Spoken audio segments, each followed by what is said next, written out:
UGC यानी university grants commission ने हाल ही में कुछ नए नियम निकाले हैं, खासतौर से इंडियन यूनिवर्सिटीज में जो भेदभाव होता है उससे निपटने के लिए।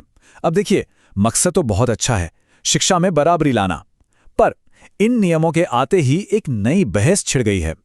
तो आखिर मामला है क्या? चलिए इसे जरा गहराई से समझते हैं। इस पूरी कहानी की शुरुआत पता है कहां से होती है? किसी सरकारी कागज या पॉलिसी से नहीं, बल्कि दो बहुत ही दुखद घटनाओं से। ये वो त्रासदियां हैं जिन्होंने कानूनी कार्रवाई को जन्म दिया और इन नए नियमों की नींव रखी। आप इस टाइमलाइन को देखिए, ये सफर काफी लंबा रहा है। बात 2016 की है, जब रोहित वेमुला की मौत हुई। फिर 2019 में डॉक्टर पायल तडवी। इन दोनों दुखद घटनाओं ने पूरे देश का ध्यान इस गंभीर मुद्दे की ओर खींचा।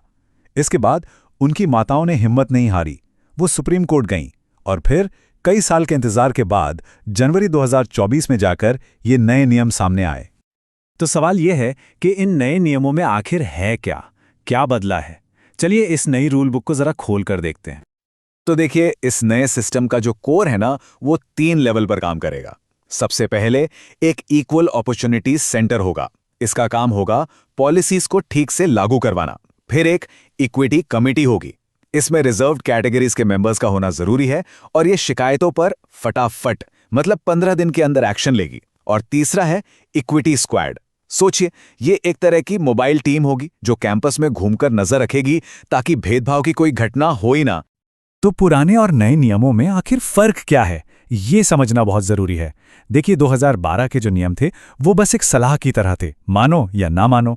लेकिन 2024 के नियम ये मैंडेटरी हैं, मतलब हर इंस्टीट्यूट को मानने ही पड़ेंगे। और अगर नहीं माने तो यूजीसी उनकी ग्रांट रोक सकता है, यहां तक कि उनकी मान्यता भी रद्द कर सकता है। एक और बड़ा बदलाव यह है कि अब इसमें SC, ST के साथ साथ OBC को भी साफ साफ शामिल कर लिया गया है। अब होना तो ये चाहिए था कि इन नियमों का स्वागत होता, क्योंकि ये एक बहुत गंभीर समस्या को सुलझाने के लिए लाए गए थे। लेकिन हुआ इसका उल्टा। इनके आते ही एक बड़ा विवाद खड़ा हो गया और कुछ ग्रुप्स ने इसका जोरदार विरोध शुरू कर दिया। तो जो लोग इसका विरोध कर रहे हैं उनका क्या कहना है? उनके मेन पॉइंट्स क्या हैं? पहली बात, उन्हें डर है कि इन नियमों का गलत इस्तेमाल करके जनरल कैटेगरी के स्टूडेंट्स को परेशान किया जा सकता है। और उनकी एक बड़ी शिकायत ये भी है कि अगर कोई झूठी कंप्लेंट करे तो उसके लिए सजा का कोई प्रोविजन ही नहीं है। इसी वजह से सोशल मीडिया पर यूजीसी रोलबैक जैसा हैशटैग भी खूब चला। तो ये तो हो गई पब्लिक डिबेट की बात, जो सोशल मीडिया पर चल रहा है, जो लोग सड़कों पर कह रहे हैं। लेकिन जो एक्सपर्ट्स हैं, जो एकेडमिक्स इन मुद्दों को सालों से स्टडी कर रहे हैं, उनका क्या सोचना है? चलिए अब इस पूरे मामले को उनके नजरिए से समझते हैं। तो एक्सपर्ट्स के बीच जो सबसे पहला और बड़ा सवाल है वो ये कि क्या ये नियम सही जगह पर चोट कर रहे हैं? मतलब क्या भेदभाव सिर्फ कुछ लोगों का बुरा बर्ताव है या फिर ये पूरे सिस्टम की गड़बड़ी है? इस पर दिल्ली यूनिवर्सिटी की लतिका गुप्ता का एक बहुत इंटरेस्टिंग पॉइंट है। वो कहती हैं कि ये नियम सिर्फ ऊपरी चीजों पर फोकस कर रहे हैं, जैसे रैगिंग, किसी को गलत नाम से बुलाना। पर उनके हिसाब से असली प्रॉब्लम तो सिस्टम में है, जो बहुत गहराई तक असमानता को बनाता है।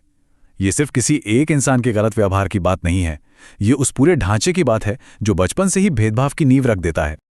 लेकिन इसी का एक दूसरा पहलू भी है।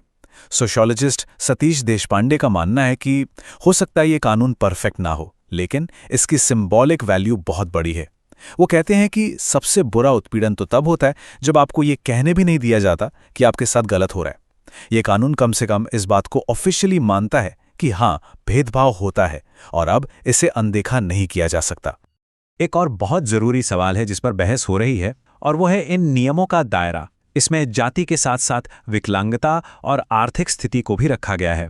तो क्या ऐसा करने से असली मुद्दा कहीं भटक तो नहीं जाएगा? इस पर भी एक्सपर्ट्स की राय एक नहीं है।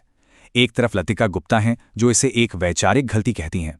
उनका तर्क है कि जाति की जो सच्चाई है वो गरीबी या विकलांगता की चुनौतियों से बिल्कुल अलग है। सबको एक ही तराजू में तौलने से जो मूल मुद्दा है वो कमजोर पड़ जाता है। वहीं दूसरी तरफ सतीश देशपांडे इसे एक प्रैक्टिकल कदम मानते हैं। उनका कहना है कि कानून बनाते वक्त उन सभी को शामिल करना जरूरी है जिनके साथ भेदभाव हो सकता है। असली परीक्षा तो तब होगी जब इसे लागू किया जाएगा।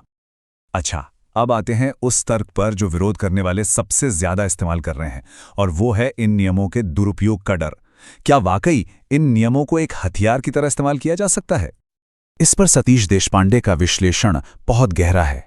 वो कहते हैं कि दुरुपयोग का डर कोई नई बात नहीं है।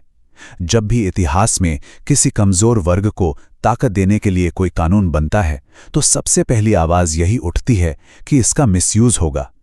वो मानते हैं कि ये विरोध असल में उस विशेषाधिकार या प्रिविलेज को लेकर है जिसे ये कानून चैलेंज करता है। तो हमने नियम समझ लिए, उन पर हो रही बहस भी देख ली। अब आते हैं सबसे बड़े सवाल पर। क्या ये नियम असल में काम करेंगे? क्या इनसे जमीनी स्तर पर कोई बदलाव आएगा? इस पर भी, जैसा कि आप देख सकते हैं, एक्सपर्ट्स एकमत नहीं हैं। फुरकान कमर काफी सतर्क हैं। वो कहते हैं नियम तो ठीक हैं, पर ये कागज पर ही ना रह जाएं। मतलब कोई भी सिस्टम उतना ही अच्छा होता है जितने अच्छे उसे चलाने वाले लोग होते हैं। दूसरी तरफ लतिका गुप्ता काफी निराश हैं। उन्हें लगता है कि इससे कोई फायदा नहीं होगा, क्योंकि ये नियम जाति की असली गहरी समस्या को छूते ही नहीं, बल्कि मुद्दे को और पतला कर देते हैं। और फिर हैं सतीश देशपांडे, जो इसे एक जरूरी शुरुआत मानते हैं। उनके लिए ये कानून एक सिंबॉलिक हथियार है। वो कहते हैं कि भेदभाव तभी खत्म होता है जब उसके खिलाफ आवाज उठती है, और ये नियम वही आवाज उठाने का एक आधार देते हैं। तो आखिर में ये सवाल हमारे सामने है। जाति एक सदियों पुरानी बहुत गहरी सामाजिक सच्चाई है। क्या कुछ नए नियम वाकई इस पुरानी और जटिल समस्या को हल कर सकते हैं? ये एक ऐसा सवाल है जिसका जवाब शायद वक्त ही देगा और जिस पर हम सबको सोचने की जरूरत है।